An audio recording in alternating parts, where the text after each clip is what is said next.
Hi, welcome back to another edition of Max and Nicky 1000th Time Reactions. Where we react to a song after listening to it for our 1000th time.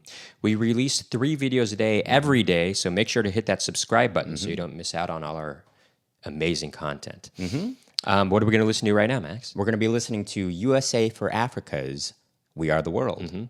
Obviously, U.S.A. for Africa is a bunch of pop stars from the 80s. Right. And this song was co-written by Michael Jackson and Lionel Richie. And produced by Quincy Jones. But, That's right.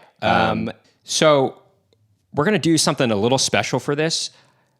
Well, we're going to have the video going for this, but I'm not going to look at it, and I'm going to point out everybody that's in it just by hearing their voices. Sure. And Max will correct me if I'm wrong. Sure. I'll look at them. But I think part of the experiment is just to kind of show how recognizable everyone's voices were back then. Yeah. I mean, they just had their own... Everybody had a unique style, and right. I think in a way more so than today. I'd say more so than today.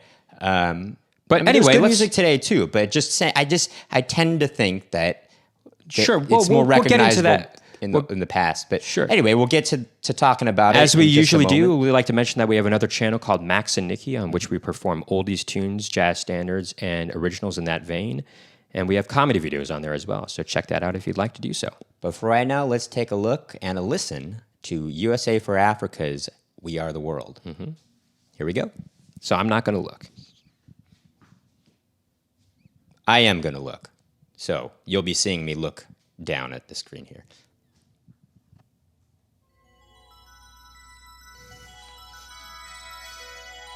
I love that. It's so 80s sounding.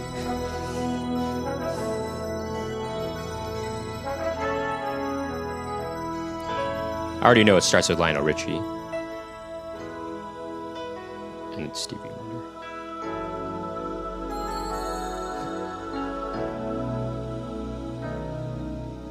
There comes a time Lionel Richie, of course. when we heed a certain call, when the world And that's Stevie Wonder harmonizing with him. You're right.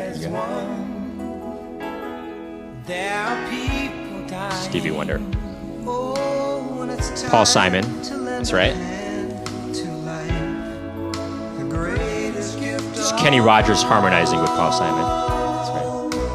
We can't go on Kenny Rogers by himself. pretending day by day that someone That's James Ingram. will soon make a change. Right, Max? Yes. All a part That's Tina Turner. Tina Turner, rather. big family, and the truth. Billy Joel. No love is all we need. Michael Jackson. I like it. I love it.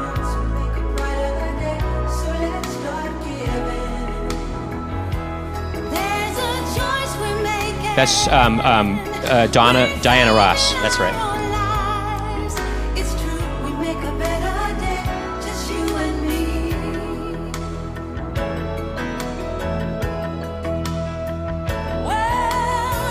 That's Dionne Warwick. That's right.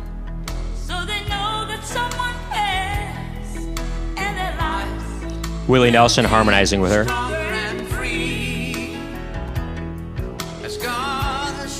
Willie Nelson by himself. Love his voice. That's Al Jarreau. That's right. So recognizable. The boss, Bruce Springsteen. Kenny Loggins. That's right.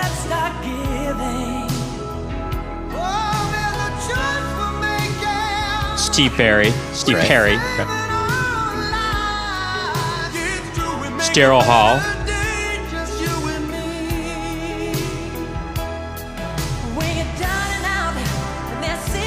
Michael Jackson.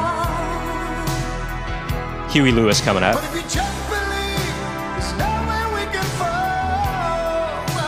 Cyndi Lauper.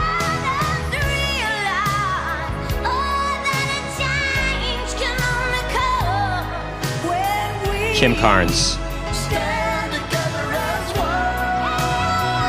It is Kim Carnes. No. It's not. It's Kim Carnes.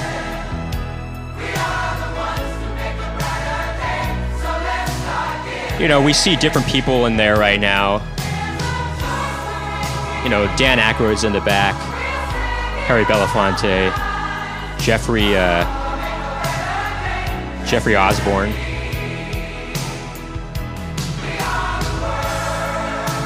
John Oates. John Oates is in there as well, yeah. Quincy Jones, of course.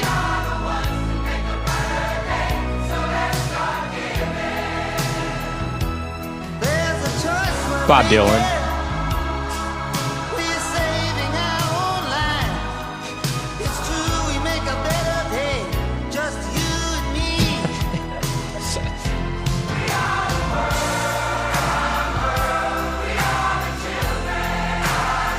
I think Ray Charles is going to come up very soon.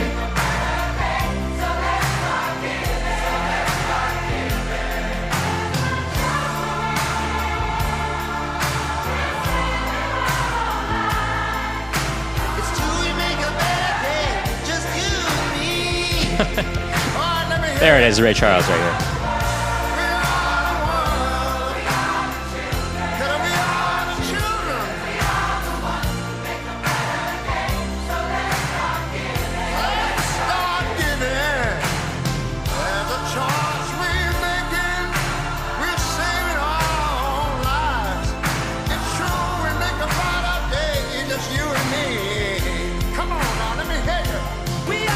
Stevie Wonder again. Bruce Springsteen. It's like a split screen thing going on right now, I believe.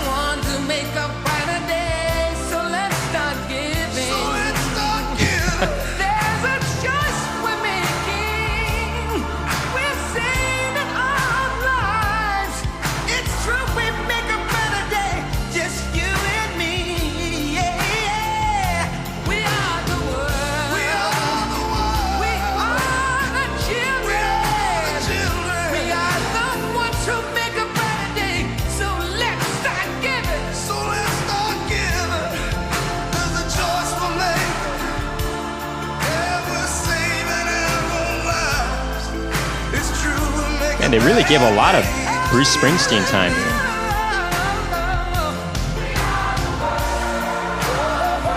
Oh, that's another Jackson brother. LaToya Jackson, and yeah, I think Jermaine is in there. I think Jermaine Jackson is in there, and LaToya Jackson as well, yeah.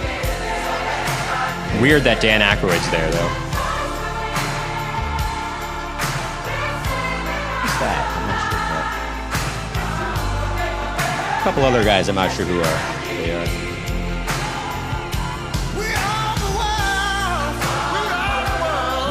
Yeah, James Ingram is getting his own spotlight right now, you know? Ray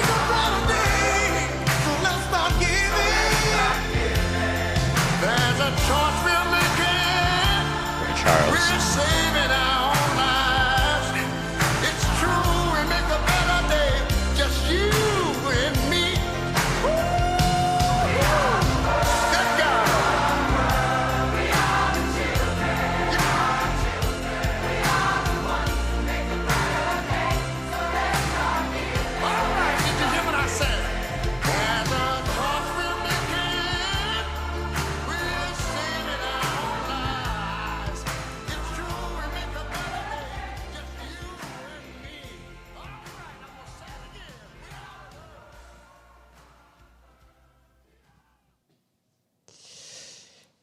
All right. There you have it. I think I got them all, right? Yeah, you did get them all. Yeah, you know... They called them, actually, when Huey Lewis, Cyndi Lauper, and Kim Carnes are all singing together, there's a video of the behind-the-scenes making of the video, and they called themselves the Bridge People because they were singing during the bridge. Well, you know what's interesting?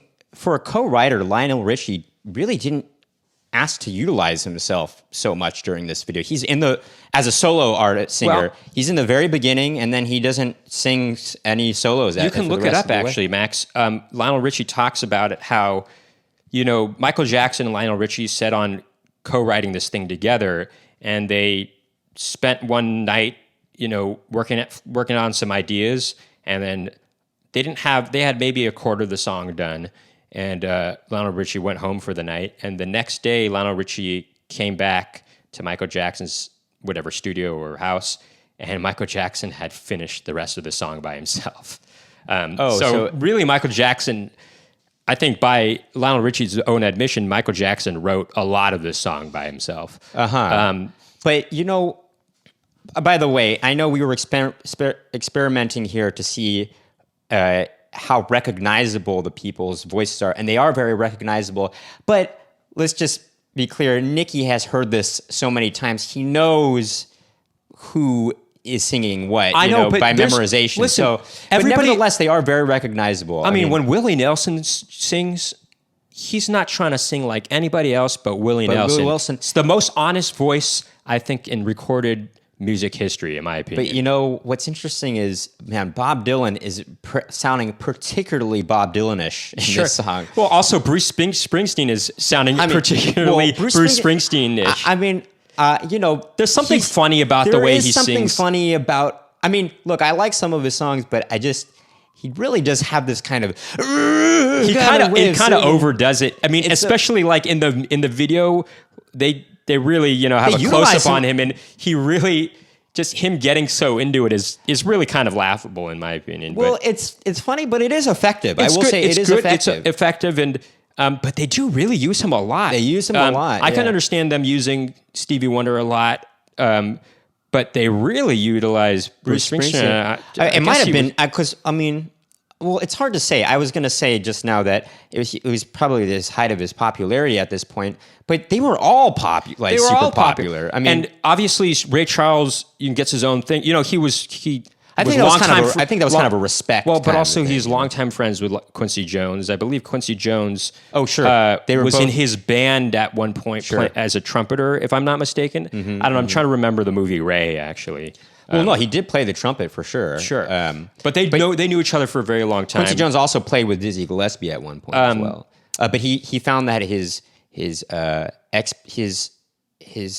expertise in producing was better. Yeah, well, no, he not just producing, but his calling was in his production. calling was in arranging at first. He became such an arranger for these bands, actually. And then that just led to producing. Well, actually, his first and composing for movies. The first song he produced actually was "It's My Party" by Leslie Gore. He also produced "You Don't Own Me" as well. Right, but I think also "Sunshine and Lollipops." Sure, but I think I may be incorrect about this. No, I'm definitely incorrect. But hold on. Well, anyway, what I was about to say, so I won't say it. All the voices are very unique. They are very unique, and they did a version, a rehashed version in 2009 with the modern pop artists of 2009, and it's so much harder to single out every singer in that version. Sure. They all kind of sound very similar, Well, it's gotten to be that people are always trying to mimic the sound. I mean, often they're trying to sound like this R&B kind of sound, which is good too. But what I'm saying is there's a certain vocal type that they're trying to go for, like they're trying to mimic somebody's style of singing, and they're not being honest with their own voice. And they're not. There's something about it that seems let me take back not genuine. Right, when I say they're mimicking this R&B style, I'm saying this kind of particular way of singing in an R&B style. Because R&B style, there's a lot of different singers that sing R&B style. Ray Charles, but R&B style. I do like he's very unique. I like how all these singers kind of represent different aspects of the pop world, and some of them are not even pop. I mean, Willie Nelson and Kenny Rogers are more country singers. Well, but they were very popular. But I mean, Paul Simon. I guess you can consider some of his stuff pop music. Well, most definitely later, but after he's also Simon kind Garfunkel, of a folk rock singer. Yeah, but I think post Simon and Garfunkel, obviously Call Me Out. Obviously, Graceland has a lot of sort of pop songs on it. Well, I mean, Call Me Out is a lot of his, Kodachrome and Kodachrome. Yeah, sure. 50 Ways to Leave Your Lover. That's not. I wouldn't call that a folk song. Sure. But there's you had all different types of artists, and apparently there was a sign on the door. So the way that this story goes is they all planned this out in very short notice to support U.S.A. for Africa. U.S.A. for Africa, and they were all supposed to convene together in a studio after the American Music Awards. That night, they had the ceremony, and after that, they all went they all took their limousines to the studio, and on the door was a sign that said, leave your egos outside. Check your egos at the door? Check your egos at the door, or something to that degree. Well, it's a common saying. And Prince was actually invited to perform on this song. I didn't know. And he was at the American Music Awards. But he did not like the idea of sort of playing into the Michael Jackson Prince rivalry by standing next to him and singing with him. Instead, Prince offered to write another song that he would submit to the album that this was going to be released on. Really? Was it on the album? I don't know if that actually ended up on there. Playing into the rivalry. If anything, he would be showing that there was no rivalry. Right, I know, but I think Prince kind of just wanted to do his own thing, Which he had these weird hang-ups. It's kind of interesting. Sure, he did. I mean, all these other pop stars, they were checking their egos at the door, and he clearly was not able to. Before we end this video, I just want to highly recommend. There's another behind-the-scenes video you can watch of Al Jarreau leading a sing-along of the Banana Boat song of Deo. Because Harry Belafonte is there. In there. Yeah. They're all. I'm getting It's almost kind of like a tribute to them. It's really good. You can see Harry Belafonte really just getting his heart warmed by everybody singing along to this song of his. Because he was kind of there in the beginnings of, modern pop music, I guess, like kind of the recording industry as we know it today. He broke prior to 1955. He broke a lot of ground for black artists in the pop world, and I think they all respected that, and they all understood what he did. Sure. And it's just a real heartwarming scene. You should definitely look that up on YouTube. But also, James Ingram gets quite a spotlight. Well, he was pretty popular at the time too. Sure, but not as popular as some of these other people. Sure. Cyndi Lauper, though, of course, what a recognizable sound she has. She's so. In the behind the scenes, it's funny. She's very funny. She's very charming. She's so charming and just endearing. Lovable. Yeah. Also, apparently, she had these. These bracelets on her arms, and they were making noise into the recording, into the microphone. So she had to take them off. But she's like, I got them on. Oh, sorry. And she kind of, I think something like that. Where she's just so cool. Yeah. Anyway, I think that'll do it for this reaction video to We Are the World. If you like what you heard and saw today, please hit that subscribe button and ding that post notification bell to find out about more Max and Nicky reaction videos. Keep tuning in.